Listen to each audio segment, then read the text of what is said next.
Diploma के exam जो entrance exam है वो 7 अप्रैल को होने वाला है। तकरीबन अभी 17 से 20 दिन बचा हुआ है। अभी सबका मैट्रिक का एग्ज़ाम हो चुका है।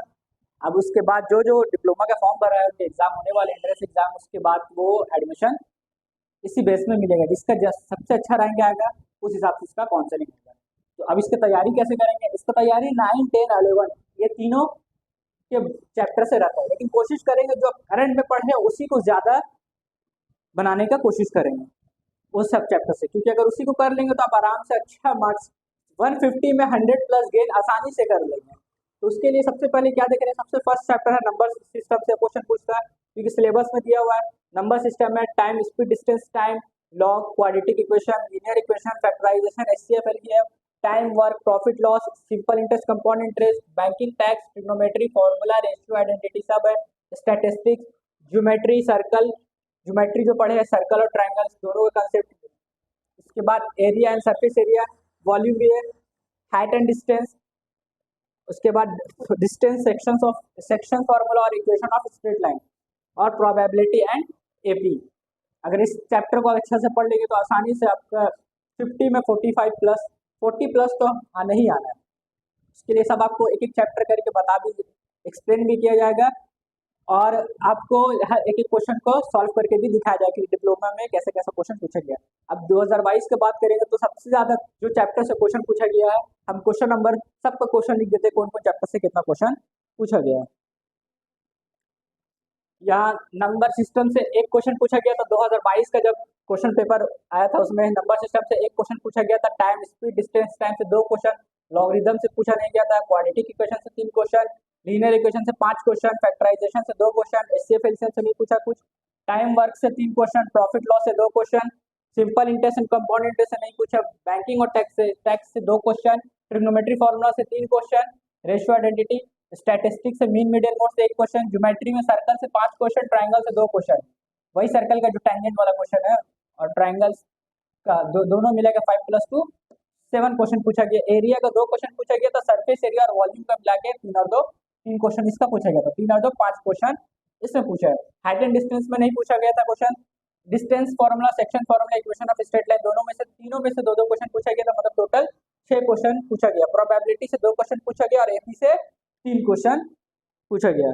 अब जिससे नहीं पूछा है ये नहीं कि अगर नहीं पूछेगा, ये एंट्रेंस एग्जाम है, कोई भी चैप्टर से किसी से भी क्वेश्चन दे देगा। आपका कंसेप्ट सबका क्लियर करना, क्वेश्चन नहीं बनाना, कंसेप्ट क्लियर रखना, किस तरह से आएगा वो आसानी से हम बना सके। तो आप देखेंगे कि कुछ कुछ चीज़ आपको नया देखने के लिए मिलेगा, जैसे इक्वेशन ऑफ स्ट्रेट लाइन, ये 10th क्लास का आईसीएससी का है, लॉगरिथम ये 9th क्लास का आईसीएससी का है, जो आप लोग ने जो सीबीएसई और जैक वाला लोग नहीं पढ़ा होगा।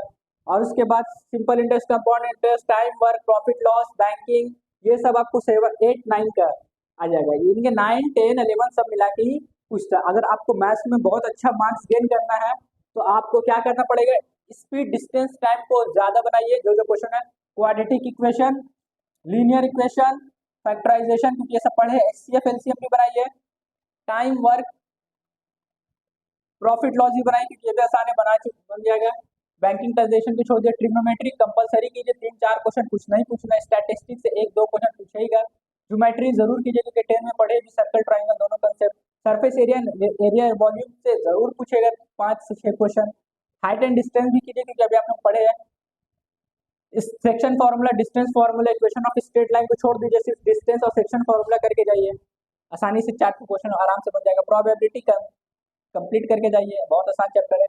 और एपी, इतना चैप्टर में आप लोगों को ध्यान देना है, ठीक है, इससे अभी आपको ये सब पढ़ चुके हैं, और आसानी से अगर इसी में से आप लोग अच्छा से अगर प्रैक्टिस करेंगे, आर.एस. अग्रवाल हो गया या आर.एस. अग्रवाल से करेंगे कंसेप्ट, खाली कंसेप्ट, क्वेश्चन पे ध्यान मत दीजिए, ऑब्जेक्टिव लेके चलिए, देखिए कैसे बनता है। अगर कंसेप्ट क्लियर हो गया तो कोई भी ऑब्जेक्टिव आपका आसानी से बन जाएगा। तो ये था आपका मैथ्स का, अगर मैथ्स में इतना चैप्टर आप कर लेंगे तो आसानी से आपका 50 में 40 मार्क्स आने ही आना है।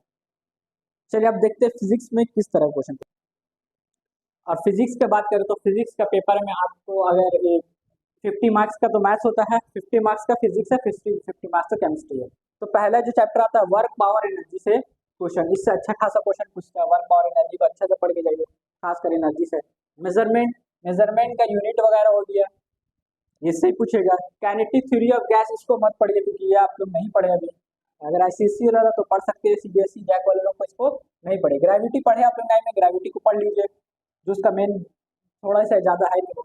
लॉ ऑफ मोशन को पढ़ के जाइए, first law, second law, third law Newton का। सॉन्ड से भी बहुत ज़्यादा क्वेश्चन पूछता है, 3 से 4 क्वेश्चन सॉन्ड से पूछेगा, तो 3-4 क्वेश्चन वर्क पावर एनर्जी से, मेजरमेंट से, ग्रेविटी से 2-3 क्वेश्चन, लॉ ऑफ मोशन से 3-4 question. SHM simple harmonic motion पे मत पढ़िए। लाइट को खास कर पढ़ के जाइए, 6 से 7 क्वेश्चन लाइट से पूछना ही पूछना है। Reflection of light, refraction of light, जितना 10 में पढ़े हैं, 9 में पढ़े हैं, सबको अच्छा से पढ़ लीजिए।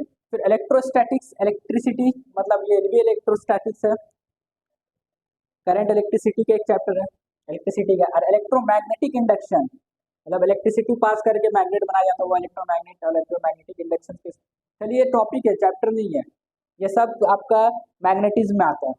फिर इसका करंट इलेक्ट्रिसिटी को जरूर पढ़ के जाइए पूरा अच्छा से, करंट इलेक्ट्रिसिटी में बहुत सारा क्वेश्चन पूछने वाला है। और थर्मोडायनेमिक्स, हीट थर्मल एक्सपेंशन को भी पढ़ लिए, ये भी अच्छा चैप्टर, आसान है, ज़्यादा उससे हार्ड पूछेगा नहीं। ट्रांसमिशन ऑफ हीट कैसे ट्रांसमिट होता है, कन्वेक्शन, कंडक्शन, रेडिएशन कौन सा फॉर्म में, वेव मोशन और हाइड्रोलिक, हाइड्रोस्टैटिक्स को मत पढ़िए। अब मोस्ट इसमें भी अगर आपको सबसे ज़्यादा जिसमें मेहनत करना है तो वो आप पढ़िए वर्क पावर एनर्जी, ज़्यादा से ज़्यादा इसको अच्छे से कीजिए।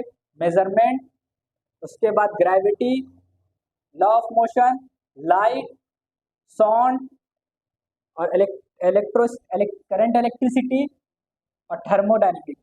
इसको अगर अच्छे से इतना ही चैप्टर पढ़ लेंगे तो आसानी से 35+ मार्क्स आने ही आना है, आ ही जाएगा आराम से। लेकिन थोड़ा इंटरनली इसको पढ़ना पड़ेगा, क्योंकि ये इंट्रेंस एग्जाम है, ऊपर ऊपर तो क्वेश्चन देगा नहीं, जो देगा सो अपने इंटरनली बेस में क्वेश्चन देगा। हाँ, फिजिक्स में एसआई यूनिट वगैरह हो गया और उसका फॉर्मूला वगैरह हो गया, डेराइव फॉर्मूला, वो सब भी क्वेश्चन में देते हैं, जैसे ओम्स लॉ हो गया, करंट इलेक्ट्रिसिटी, बहुत सारा फॉर्मूला एसआई यूनिट है, वो सबको भी ध्यान में रखना है। उसके बाद अब फिजिक्स का देखते हैं कौन कौन से चैप्टर को करेंगे तो अब आसानी से सॉल्व हो जाए। केमिस्ट्री में जो इंपॉर्टेंट टॉपिक जो सिलेबस में है बस इंपॉर्टेंट ही लिखे हैं, ज़्यादा नहीं लिखे, जैसे एलिमेंट, कंपाउंड, मिक्सचर, उसको बहुत अच्छा से कर लीजिए, बहुत इंपॉर्टेंट है। इलेक्ट्रोकेमिस्ट्री को भी अच्छे से कर लीजिए, आपको अच्छा मार्क्स आ जाएगा। फिर तीसरा है एसिड बेसिस सॉल्ट, फिर बहुत सारा क्वेश्चन पूछता है। फिर चौथा है different types of chemical reactions, combination reaction, displacement, double displacement, decomposition, exothermic, endothermic, जितना टाइप्स ऑफ रिएक्शंस है इसमें आ जाएगा। फिर पीरियोडिक क्लासिफिकेशन ऑफ एलिमेंट, मतलब पीरियोडिक, चैप्टर 5 था एनसीईआरटी का 9 क्लास का, जिसका नाम है पीरियोडिक टेबल।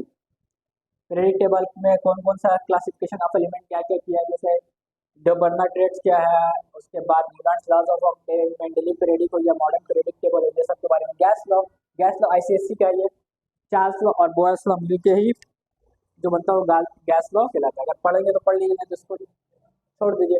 ये चैप्टर को जरूर से जरूर, atom, molecules, balances, structures of atom, ये सब जितना लैंग्वेज ऑफ केमिस्ट्री में जितना भी फॉर्मूला है आपका, जो भी जिस चीज़ का भी केमिकल फार्मूला, स्ट्रक्चर फार्मूला, सबको अच्छा से समझ के पढ़ के जाइएगा, इससे बहुत सारा क्वेश्चन पूछता है। कंसेप्ट ऑफ एटम, एटम के बारे में, कंसेप्ट ऑफ एटम, एटम क्या है, एटम के अंदर कितना पार्ट्स होता है, एटम के में क्या कितना शेल होता है, इलेक्ट्रॉन कहाँ मूव करता है। उसका हाइड्रोकार्बन, हाइड्रोकार्बन मोस्ट इंपॉर्टेंट है, इससे भी ज़्यादा क्वेश्चन पूछता है। उस हाइड्रोकार्बन में जो हम लोग, इस चैप्टर का नाम है कार्बन इट्स कंपाउंड, और आईसीएससी में बात करें तो ये ऑर्गेनिक केमिस्ट्री में आता है, और डिटर्जेंट्स इसमें आता है, फिर ड्रग्स, फिर एक्सप्लोसिव और भी बहुत सारा पॉलीमर्स, ये सब हाइड्रोकार्बन में आता है। अगर आपको सिर्फ केमिस्ट्री में बोला जाए तो ये चैप्टर हो गया, अच्छा से पढ़िए। Hydrocarbon, concept of atom, language of chemistry, periodic table, different types of acid basis salt और एलिमेंट, कंपाउंड एंड मिक्सचर। बाकी को ये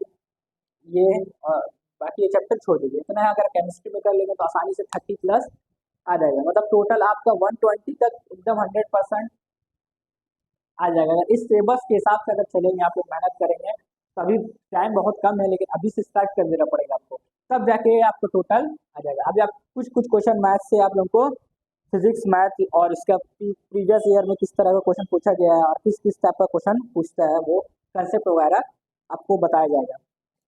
और इस तरह वीडियो के लिए चैनल को सब्सक्राइब एंड लाइक करें। Thank you.